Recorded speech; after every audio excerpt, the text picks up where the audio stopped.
And if somebody has a cocaine or methamphetamine addiction, we taper them and so forth. They have the benzodiazepine addiction.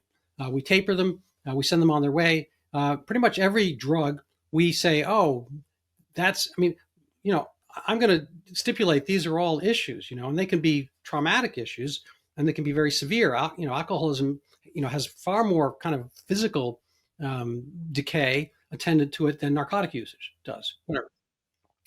So if you were going to, whatever, and again, it's much more dangerous to stop it. So if you wanted to do maintenance on one or another, you'd probably say alcohol because that's a much more dangerous detox. Narcotic detox is no fun. It's like being sick with the flu, say, for a week or 2 weeks, depends on who you are.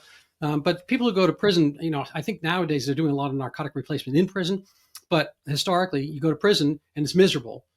Prison miserable anyway, from what I hear. I haven't been there, but it's worse because but uniformly, I did narcotic detox with using Suboxone. I tapered to sobriety over a 4-month period for about a decade for my patients, and I saw a couple thousand people go through my office in that duration to start and finish and so forth. Not everybody did finish. I had about like 35% success rate, which I think is pretty good. Yeah, it's actually pretty good because I was personal about it, and I saw them all and I talked with them, and a little bit of talking to me, people just want to change their life or whatever. I'm trying to make a bad joke there, but anyway. But what they told me was the ones who had been in prison was that actually were some of the best times of their life.